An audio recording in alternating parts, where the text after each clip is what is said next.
Hello दोस्तों, banking pro channel में आपका स्वागत है। आज हम अरिथमेटिक का इंपॉर्टेंट क्वेश्चन करेंगे। ठीक है, ये क्या होंगे? एसबीआई, पीओ और आईबीपीएस पीओ प्रीलिम्स के। ठीक है, आने वाले मोस्ट इंपॉर्टेंट क्वेश्चन होंगे। ठीक है, ये क्या है? प्रीवियस ईयर बेस पे क्वेश्चन है, तो आइए देखेंगे। ठीक है, इंपॉर्टेंट क्वेश्चन है तो एक एक क्वेश्चन को हम लोग अच्छे से सॉल्व करेंगे। इसी पैटर्न पे क्या है, एग्जाम में जरूर आपको एक ना एक क्वेश्चन देखने को जरूर मिलेगा। तो सबसे पहले क्वेश्चन नंबर 1 पे आते हैं। ठीक, यहाँ पे क्या हो रहा है कि vessel A contents a mixture of milk and water in the ratio of 3:1 respectively. 20 liters of mixture taken out from vessel A and added in vessel B, which contains X liter of milk and 30 liter of water. If the ratio of milk to water in the resultant mixture in vessel B is 11:7, then find the value of X। यहाँ पे क्या बोल रहा है कि बर्तन ए में दूध और पानी का मिश्रण क्रमशः 3:1 में है।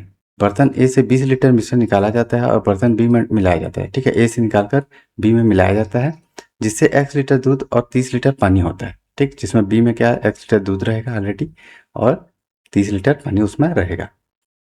यदि बर्तन बी में परिणामी मिश्रण में दूध और पानी का अनुपात कितना है? 11:7 है। तो एक्स का मान ज्ञात कीजिए। तो यहाँ पे सबसे पहले हम लोग क्या करें, क्वेश्चन में जैसा जैसा दिया है वैसे हम लोग क्या करेंगे, इसको ड्रॉ करते हुए जाएंगे। ठीक, तो यहाँ पे क्या करूँगा, देखो बर्तन ए में दूध और पानी का मिश्रण, मतलब ए बर्तन है। ठीक, यहाँ पे क्या है, मिल्क एंड वाटर दोनों है। ठीक, इसका रेशियो कितना है? 3:1 है। ठीक है, एक चीज मैं थोड़ा बेसिक आपको बता देता हूँ। यहाँ पे क्या है, थोड़ा सा मैं आपको बेसिक बता देता हूँ कि ये कंटेनर है। ठीक, और इसमें क्या, मिल्क भी है और वाटर भी है, एक मिक्सचर है।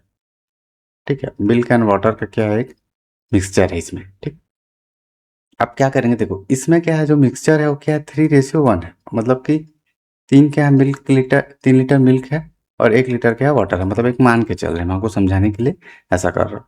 तो यहाँ पे क्या होगा, ये 3:1 में है।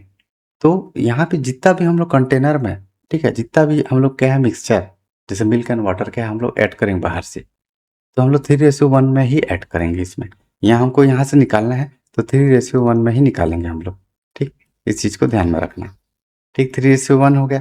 अब क्या बोला कि बर्तन ए से 20 लीटर मिक्सचर निकाला जाता है, तो अभी बताया था 20 लीटर क्या है मिक्सचर हम लोग निकालेंगे बर्तन ए से। ठीक, तो यहाँ से जो निकालेंगे इसका जो रेशियो है, जो रेशियो से निकलेगा वो 3:1 से ही निकलेगा यहाँ से। इस चीज़ को मैं बता रहा था। ठीक है, 3:1 में दिया हुआ ऑलरेडी। ठीक, ए में क्या है, मिल्क एंड वाटर का जो मिश्रण है 3:1 में है, तो निकालेंगे। ठीक, तो 3:1 में ही निकालेंगे। और एक कंटेनर बी में अगर डालेंगे, ठीक, तो भी क्या करेंगे, 3:1 में ही डालेंगे हम लोग। ठीक, इस चीज को ध्यान में रखना।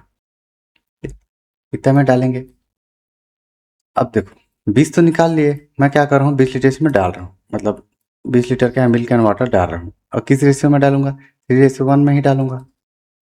ठीक, तो 20 का 3:1 मतलब 3 अब प्लस कितना, 4 क्या है, 20 के बराबर हो गया। इसको प्लस कर देते हैं रेशियो में, तो 1 किसके बराबर होगा, 5 के। ठीक, तो इस 5 का मल्टीप्लाई इन दोनों से कर देंगे, तो 5 या 15 क्या होगा, मिल्क, और वाटर कितना हो गया, 5 एकम 5 हो गया। ठीक, हमको क्या है, मिल्क एंड वाटर मिल गया। हम लोग ये सब चीज़ क्या किए, मिल्क एंड वाटर निकालने के लिए किए। ठीक है, यहाँ पे मिल्क कितना हो गया, 15, और वाटर क्या है, 5। ठीक, इतना क्या कर रहे हैं हम लोग, कंटेनर बी में हम लोग डाल रहे हैं।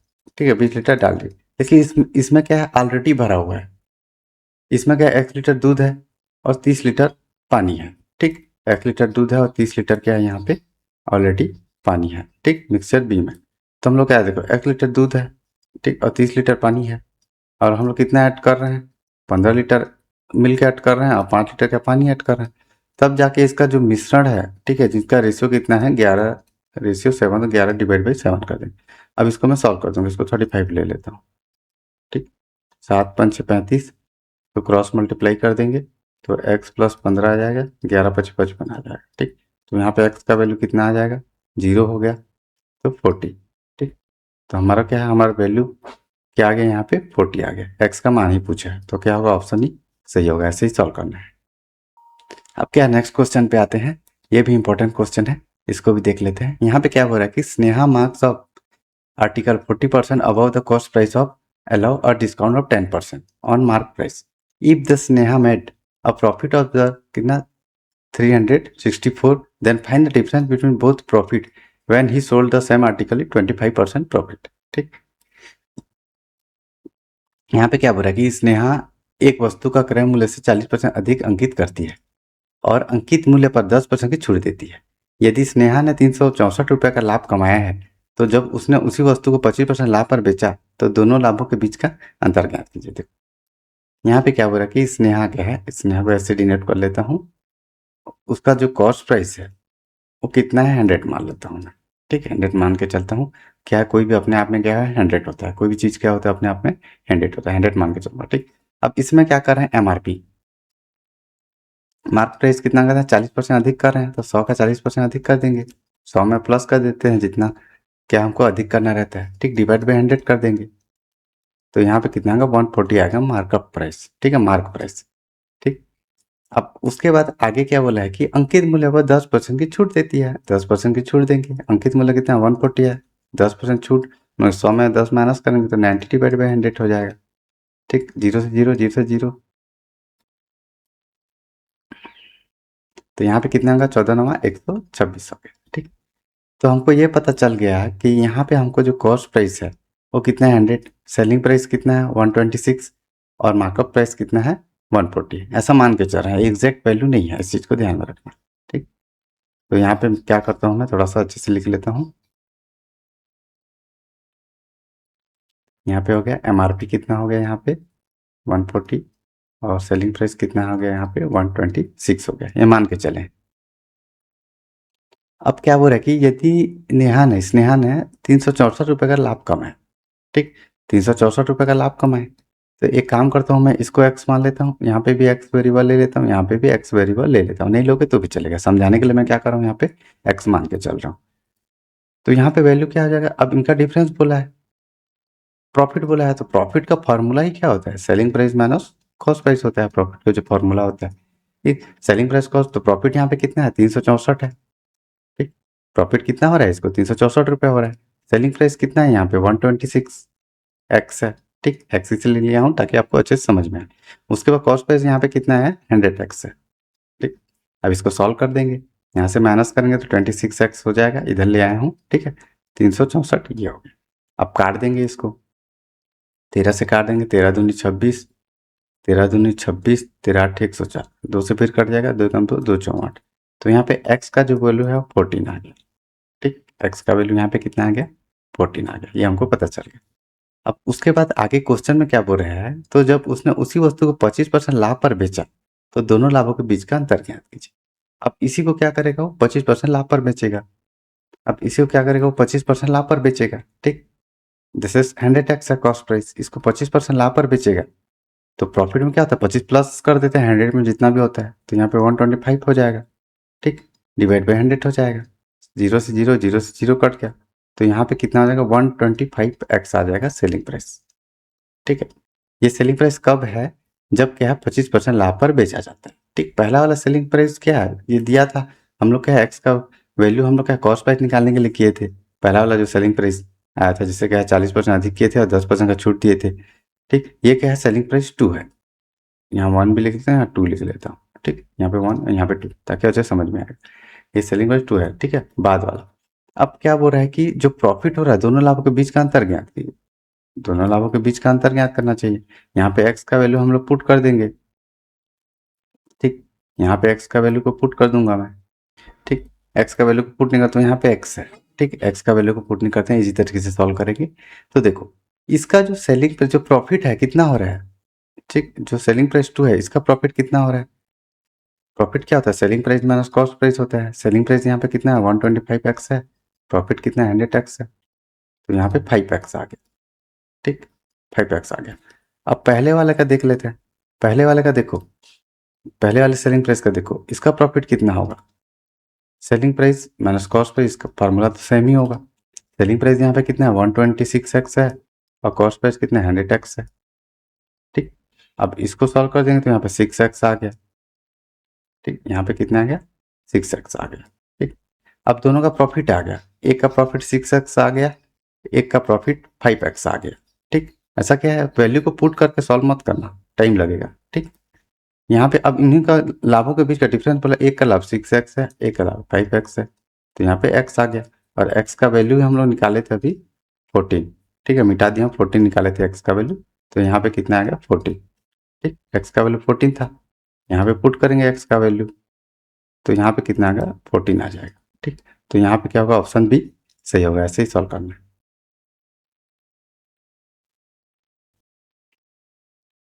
अब क्या है, नेक्स्ट क्वेश्चन पे आते हैं। ये क्या है, ट्रेन का क्वेश्चन है, इंपॉर्टेंट क्वेश्चन है। ट्रेन का क्या है, 2-3 क्वेश्चन आपको जरूर देखने को मिलेगा, ठीक। तो इसी बेस पे क्या है, मैं इसी पैटर्न बेस पे एक क्वेश्चन लेके आया हूँ, ऐसा टाइप के जितने भी क्वेश्चन आएंगे आप सॉल्व कर पाओगे।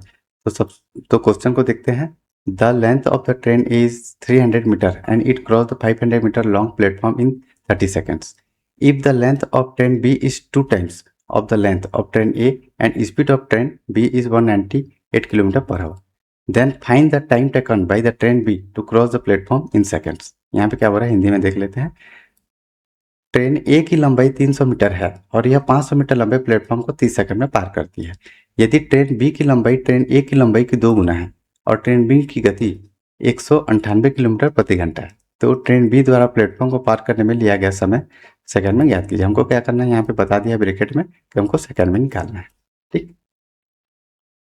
तो यहाँ पे देखो, ट्रेन ए की लंबाई जो ए का लेंथ है, ट्रेन ए का लेंथ वो कितना है, 300 मीटर है, ठीक। और जो प्लेटफॉर्म का लेंथ है वो कितना है, 500 मीटर है, ये हमको दिया है और 30 सेकंड में पार करती है, ठीक। हमको क्या है, इतना जो चीज हमको दिया हुआ है, ये चीज जो हमको दिया हुआ है इतना, ठीक है, इतना जो चीज दिया हुआ है ये हमको घुमाने के लिए दिया हुआ। क्वेश्चन का एग्जाम में ऐसा घुमाने के लिए एक्स्ट्रा थोड़ा सा दिया रहता है क्वेश्चन में, तो हमको क्या है, क्वेश्चन में जितना जरूरत रहता है उतना ही पढ़ के हमको क्या करना है, हमको सॉल्व करना है, ठीक है, उतना ही सोल्यूशन निकालना है। यहाँ पे देखो, आगे देख लेते हैं कि यदि ट्रेन बी की लंबाई ए की लंबाई की 2 गुना है, मतलब बी का जो लेंथ है ए का लेंथ से 2 गुना है, तो बी का जो लेंथ है वो कितना हो जाएगा, यहाँ पे कितना है 300 है, इंटू 2 हो जाएगा, क्योंकि ए का लेंथ कितना है 300 है, ठीक। तो ये बी का लेंथ कितना आएगा, 600 आ जाएगा मीटर में, ठीक। बी का हमको क्या मिल गया, हमको ट्रेन का लेंथ मिल गया। अब उसके बाद बोल रहे हैं कि ट्रेन बी की गति 198 किलोमीटर प्रति घंटा है, तो बी का जो स्पीड है, ठीक है, 198 किलोमीटर पर आवर है, 198 किलोमीटर पर आवर है। तो जब भी क्या होता है, देखो एक छोटा सा मैं आपको चीज बता देता हूँ यहाँ पे, ठीक है, बेसिक थोड़ा सा बता देता हूँ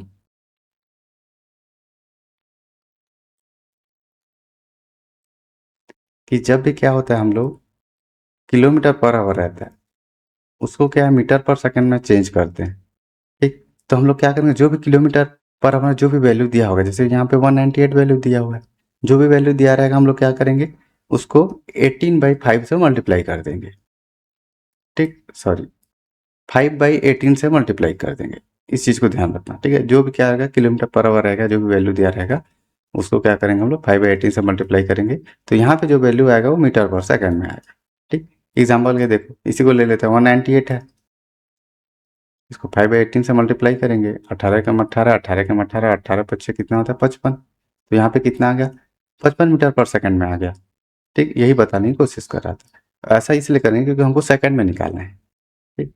तो यहाँ पे बी का जो स्पीड है, ठीक है, 198 है, इंटू 5/18 से इसको मल्टीप्लाई कर दिए, मीटर पर सेकंड में आ गया, तो 18 कम 18, 18 कम 18, तो 55 के आ गया, यहाँ पे मीटर पर सेकंड आ गया, ठीक है। ये क्या हो गया, बी का स्पीड हो गया, ठीक। बी का हम लोग स्पीड निकाल लिए, यहाँ पे लिख देता हूँ, बी का स्पीड कितना आ गया, 55 मीटर पर सेकंड,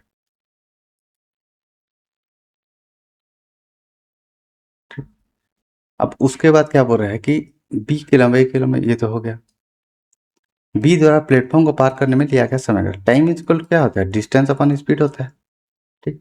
अब हमको क्या, बी द्वारा प्लेटफॉर्म को पार करने में लिया गया समय बोल रहे हैं, तो डिस्टेंस क्या होगा, देखो एक छोटा सा चीज और बता दे रहा हूँ, जब भी क्या होता है, ट्रेन किसी प्लेटफॉर्म, ठीक, किसी क्या सुरंग प्लेटफॉर्म हो गया, कोई भी ब्रिज हो गया, ठीक, और किसी ट्रेन को या तो किसी दूसरे ट्रेन को अगर पार करती है, तो जो डिस्टेंस होता है वो ट्रेन का लेंथ प्लस क्या होगा, प्लेटफॉर्म का लेंथ, सुरंग का लेंथ या दूसरे ट्रेन का लेंथ या प्लेटफॉर्म का लेंथ, इसके प्लस हो जाता है, इस चीज को ध्यान में रखना।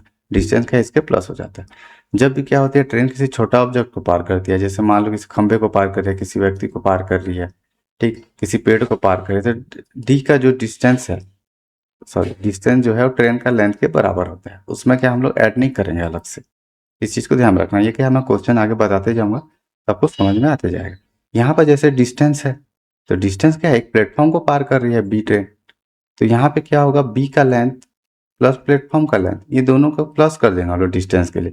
यही चीज़ मैं क्या कर रहा था, आपको बता रहा था। यहाँ पे इतना कर लेंगे। अब स्पीड कितना है, स्पीड अभी निकाले थे 55, तो टाइम यहाँ निकल जाएगा। बी का लेंथ कितना है, अभी निकाले थे 600 मीटर।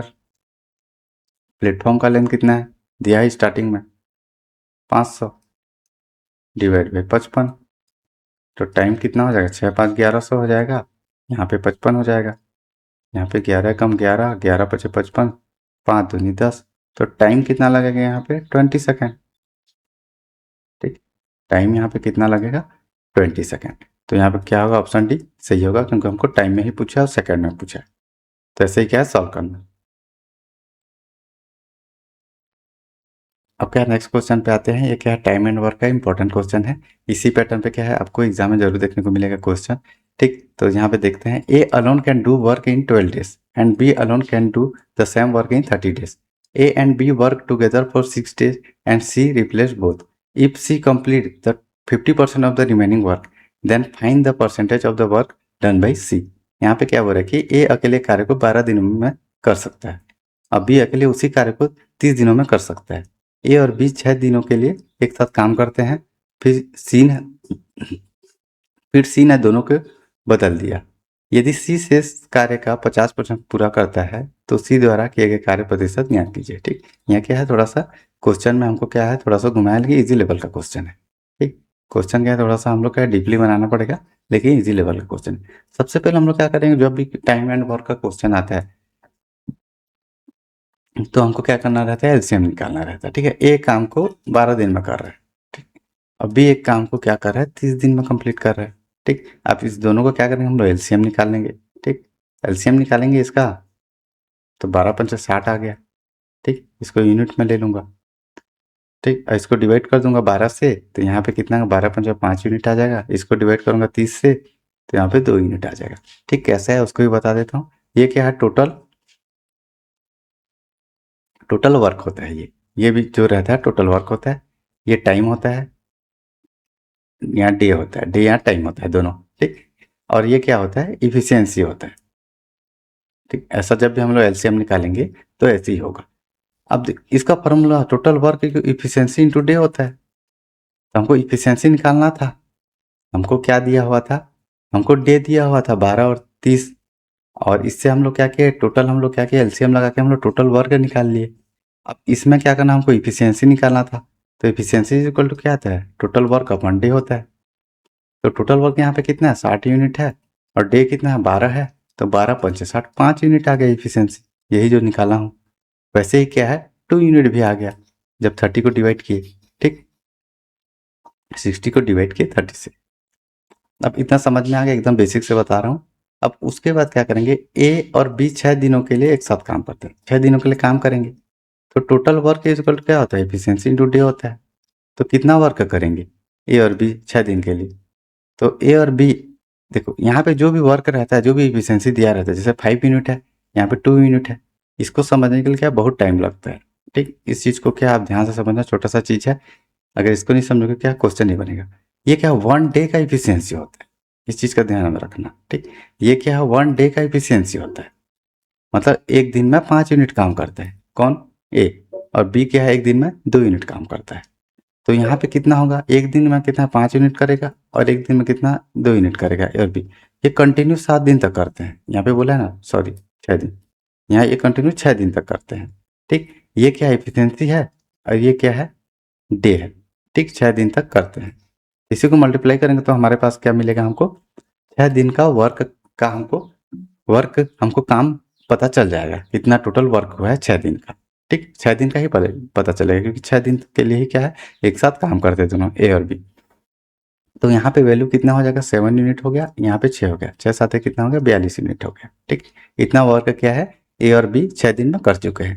अब इतना वर्क कर चुके हैं, जब टोटल वर्क 6 यूनिट है और उसमें क्या है 42 वर्क हो चुका है, तो कितना बचा, इसको हम लोग क्या करेंगे यहाँ पे माइनस कर देंगे। माइनस करेंगे तो यहाँ पे 8 आएगा, इधर से 1 चला जाएगा तो यहाँ पे कितना आएगा 18, 18 यूनिट बचा। ठीक, 18 यूनिट क्या हुआ यहाँ पे बचा, इसको माइनस कर दिए तो यहाँ पे बचा हुआ जो है कितना है 18 यूनिट है। अब उसके बाद क्या हो रहा है कि यदि शेष कार्य का 50% पूरा करता है कौन, सी। सी क्या करता है, रिप्लेस कर देता है ए और बी को, ए और बी के जगह क्या आ जाता है, सी आ जाता है। सी शेष कार्य का 50% पूरा करता है।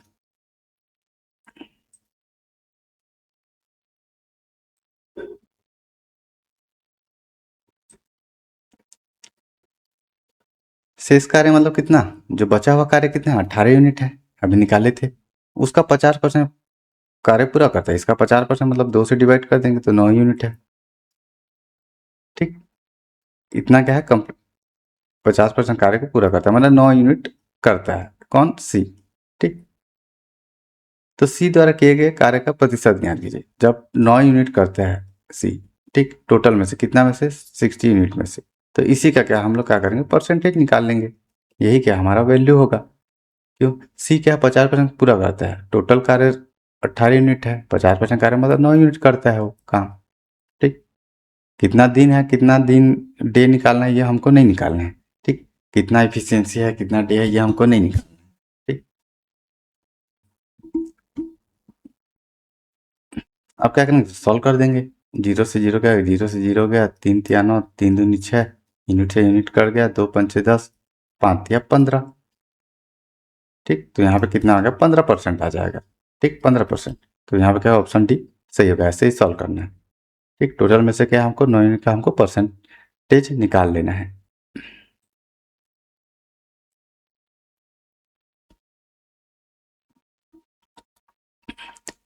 अब क्या है नेक्स्ट क्वेश्चन पे आते हैं।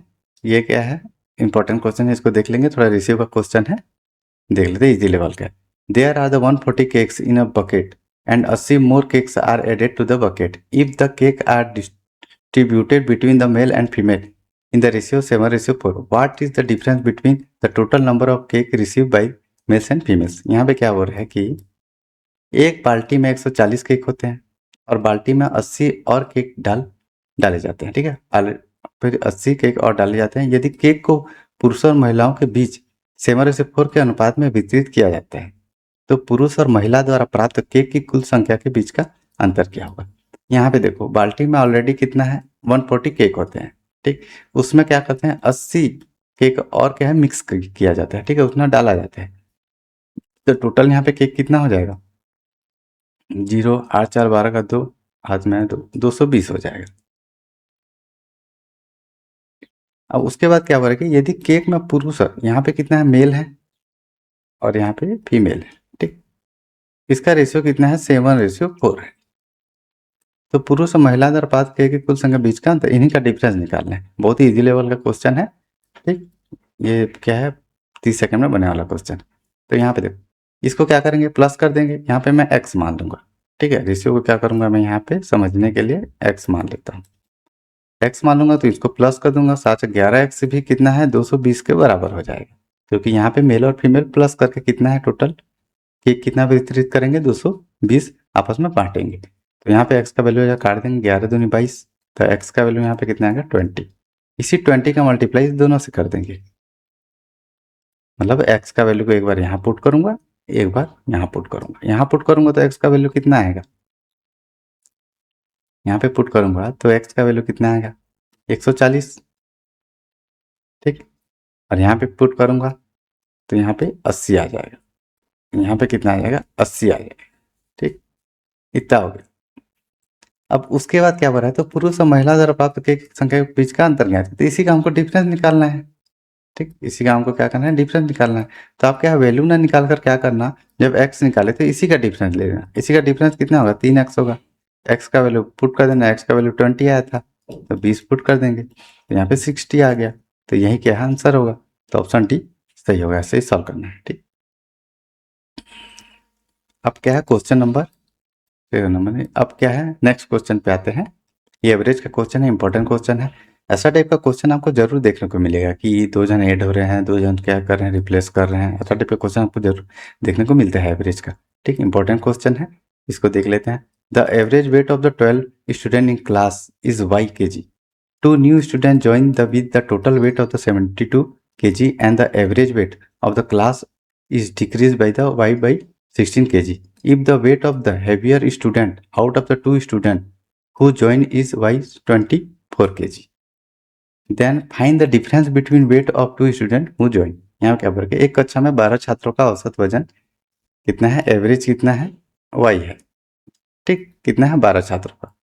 2 नए छात्र 72 किलोग्राम के कुल वजन के साथ, मतलब दोनों नए छात्र हैं जिनका क्या है, टोटल हम लोग वेट को ऐड कर देंगे तो 72 आएगा। ठीक, साथ उनके साथ जुड़ गए और कक्षा का औसत वजन कितना हो गया, average y divide by 16 kilogram कम हो गया, मतलब इतना कम हो गया।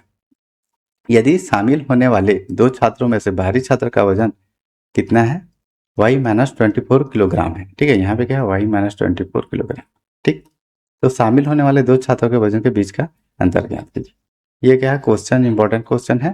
थोड़ा सा y का वैल्यू दिया हुआ है इसलिए हमको थोड़ा सा क्या कॉम्प्लिकेटेड लग रहा है, लेकिन क्या है, इजी तरीके से सॉल्व करेंगे इसको। आइए देखते हैं। देखो, एवरेज का फॉर्मूला क्या होता है, total sum upon number of quantity. ठीक है, नंबर ऑफ क्वांटिटी। तो यहाँ पे देखो नंबर कितना है, 12। ठीक, एवरेज हमको y दिया हुआ है तो इसको पुट कर देंगे, एवरेज हमको y दिया हुआ है और सम निकालना है हमको, और क्वांटिटी कितना है, 12। ठीक, तो यहाँ पे हमारा सम जो आ जाएगा कितना आ जाएगा, 12y आ जाएगा। ठीक, मतलब एक एक 12 करके हैं, इनको प्लस प्लस करेंगे वेट को, तो टोटल वेट कितना आएगा, 12y आएगा। ये चीज आप ध्यान में रखना। ठीक है, लॉजिकली थोड़ा सा सॉल्व करेंगे। अब उसके बाद क्या होगा, 12 छात्र के कुल उनके साथ जुड़ गए। अब देखो टोटल 12y है सम, उसमें क्या है, 72 और जुड़ गया। ठीक, 72 और जुड़ेगा ना, क्योंकि इसमें क्या है, नए छात्र जोड़े जा रहे हैं, तो उनका वजन है तो वजन जुड़ गया, क्योंकि यहाँ पे क्या है, 12 का एक का वजन करते हुए प्लस किए थे तब जाके 12y आया था। ठीक, उनको प्लस किए थे तो जुड़ गया। अब कक्षा का औसत वजन जो एवरेज है इतना किलोग्राम कम हो जाता है, तो पहले वही है, अब इससे क्या y 16 कम हो जाएगा। इसको सॉल्व कर देंगे, 16y minus y divide by 16, तो इसका वैल्यू कितना आ जाएगा, 15y डिवाइड बाई 16। ठीक, इसको अच्छे से लिख लेता हूँ, 15y डिवाइड बाई 16। ठीक,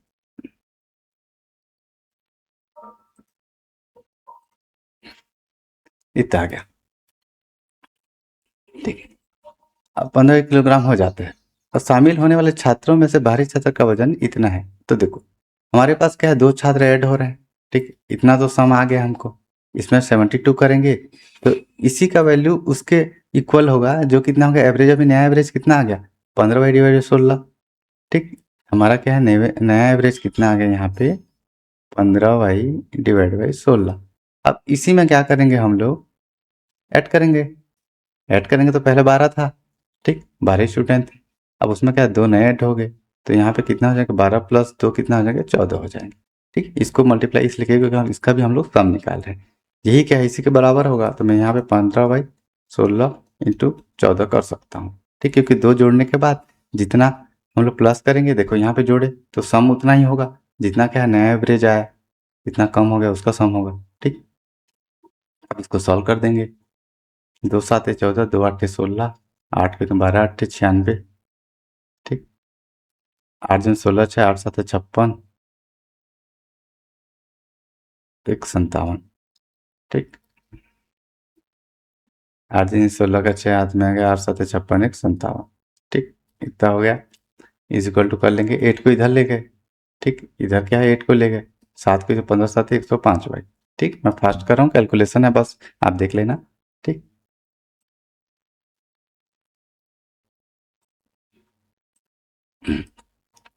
अब इसको सॉल्व कर देंगे, 105 है तो 96 को इधर ले जाऊंगा तो यहाँ पे कितना हो जाएगा, 9y हो जाएगा, इज इक्वल टू कितना होगा, 576। ठीक, 9 से करेंगे, 9 9 छक्के 54, 9 चौक 36, तो y का वैल्यू यहाँ पे कितना आ गया, 64। ठीक, y का वैल्यू हमारे पास कितना आ गया, 64 आ गया। अब आगे क्वेश्चन में क्या हो रहा है कि भारी छात्र का वजन y माइनस 24 है, y का वैल्यू 64 है, माइनस 24 कर देंगे तो 30 जो आएगा, सॉरी जो 40 आएगा वैल्यू, ये क्या है, जो भारी है उसका है, ठीक। तो जो हल्का और एक क्या, क्योंकि दो ही लोग क्या है ऐड हुए थे, टोटल कितना है 72 है। तो भारी का 40 है, तो 72 माइनस 40 कर देंगे तो हल्का का वैल्यू कितना आ जाएगा, 32 आ जाएगा, ठीक। बस क्या है उसको सॉल्व किया हूँ, बस हमको y का वैल्यू निकालना था। यहाँ पे क्या मेन चीज़ क्या था, हमको y का वैल्यू निकालना था, ये इंपॉर्टेंट चीज़ था, बाकी तो आप कर लोगे, ठीक। तो यहाँ पे कितना है देखो, 40 आया भारी का, ठीक। और जो हल्का था उसका कितना है 32, क्योंकि टोटल कितना है 72। अब इसमें क्या करेंगे हम लोग, 32 माइनस कर देंगे, यहाँ पे बोला है दोनों छात्रों के वजन के बीच का अंतर यहाँ कीजिए, 8 आ जाएगा। तो यहाँ पे क्या होगा, ऑप्शन डी सही होगा। ऐसे ही सॉल्व करना है।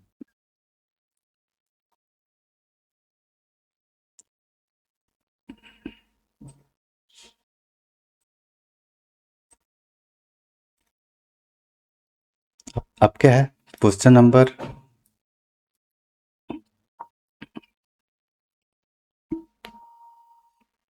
अब क्या नेक्स्ट क्वेश्चन पे आते हैं।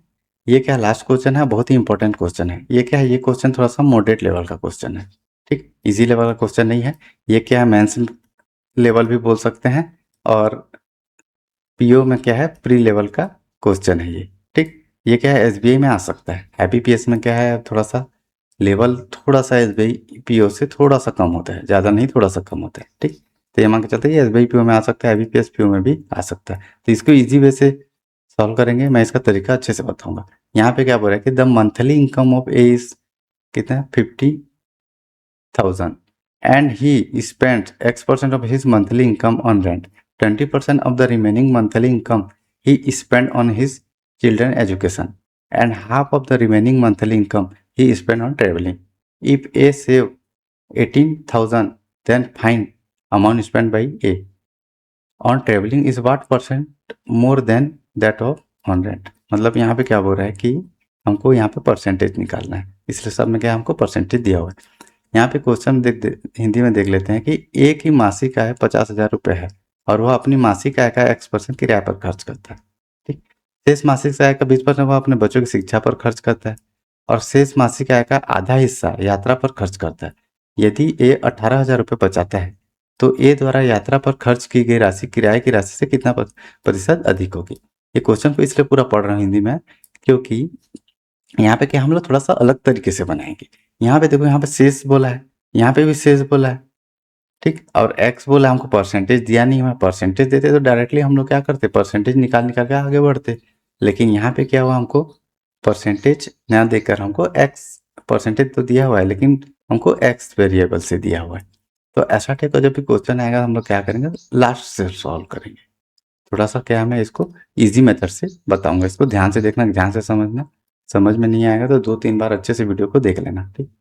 यहाँ पे हमको क्या बोला कि एक या 18,000 रुपये बचाता है, एक का सेविंग 18,000 रुपये। लेकिन क्या बोला है कि शेष आय का आधा हिस्सा यात्रा पर खर्च करता है, आधा हिस्सा, ठीक है। मतलब मान लेते हैं उसका हिस्सा कितना है, वाई है, ठीक। मान लेता हूँ कि यहाँ पे इसका हिस्सा जो है, शिक्षा पर खर्च करने के बाद जो हिस्सा बचता है वो वाई है। इसी का क्या करता है, वो आधा हिस्सा 1/2 हो जाएगा, यात्रा पर खर्च करता है और कितना बचाता है, 18,000 रुपये बचाता है, ठीक। तो इसी का वैल्यू ही कितना 18,000 के बराबर होगा। क्यों, क्योंकि इसमें आधा जब क्या करता है, यहाँ पे जितना भी वैल्यू होगा उसका क्या करता है, आधा ही खर्च करता है किस पे, यात्रा पे, और आधा हिस्सा ही बचाता है, ठीक। तो इसको क्या है, इसके इक्वल हो जाएगा। सॉल्व कर देंगे तो भाई का वैल्यू कितना आ जाएगा, 18 36,000 आ जाएगा। मतलब ये चीज बोल रहा हूँ कि 18,000 बचाता है, 18,000 यात्रा पर खर्च करता है। तो जो बचाया और जो यात्रा पे खर्च किया इसको प्लस करेंगे तो यहाँ पे शिक्षा के बाद जो वैल्यू बचा, जो राशि बचा, वही कितना होगा, यहाँ पे 36,000 हो जाएगा, ठीक। इस चीज को ध्यान रखना, ठीक। अब क्या है, वो बचा हुआ मासिक आय का, ठीक। भाई को जो माना था मैं वो समझाने के लिए माना था, ठीक है। मान के चलिए एग्जाम में वैसा नहीं करना, डायरेक्टली सॉल्व करना। यहाँ पे क्या बोल रहा है, शेष मासिक आय का 20% वो अपने बच्चों की शिक्षा पर खर्च करता है। 20% बच्चों की शिक्षा पर खर्च कर लेते हैं, 20% करने के बाद, ठीक। टोटल अपने आप में कोई भी क्या होता है, वैल्यू 100% होता है, ठीक। उसको क्या है 20% खर्च करने के बाद कितना बचेगा 80% बचेगा। ठीक 20% खर्च कर लिया, फिर उसके बाद बचा हुआ जो राशि है वो 80% है, तो 80% का वैल्यू ही कितना होगा 36,000 के बराबर हो जाएगा। ठीक, ये चीज़ ध्यान में रखना, क्योंकि 20% वो खर्चा कर चुका है। ठीक, समझ में नहीं आएगा एक दो बार अच्छे से वीडियो को देखना, इंपॉर्टेंट क्वेश्चन है और इसी मेथड से क्या है बनेगा। तो इसको सॉल्व कर देंगे, 8 को काट देंगे, 8 चौक 32, 8 पंचे 40, इतना आ गया। ठीक, और जब 1% का वैल्यू कितना आ गया 450 आ गया, इसको काट दिए, तो 100% का वैल्यू कितना आ जाएगा, ये जो 100% है। ठीक, 100% का वैल्यू कितना आ जाएगा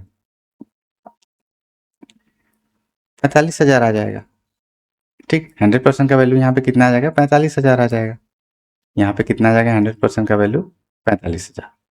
ठीक, ये 45,000 क्या है, जब क्या किया वो X% किराए पर खर्च कर लिया, किराए पर खर्च कर लिया, उसके बाद जो यहाँ पे जो राशि बचा वो कितना है 45,000। ठीक, X% खर्च किया, लेकिन देखो स्टार्टिंग में जो मासिक आय है वो कितना है 50,000 है। ठीक, और उसने क्या अपने मासिक आय का X% किराए पर जब खर्च किया, तब उसके बाद जो बचा हुआ राशि है वो 45,000 है, तो किराए पे कितना हजार खर्च किया होगा, इससे माइनस कर देंगे, तो 5,000 क्या होगा वो किराए पे खर्च किया होगा। ठीक, इतना हमको पता चल गया। अब क्या है इजी तरीके से इतना सॉल्व कर लिए।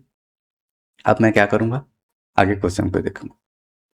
अब यहाँ पे क्या बोल रहा है कि यदि ए, तो ए द्वारा यात्रा पर खर्च की गई राशि, यात्रा पे कितना खर्च कर रही है ए, देखो यात्रा यात्रा पे कितना खर्च कर रही थी 18,000 यात्रा पर खर्च कर रही थी।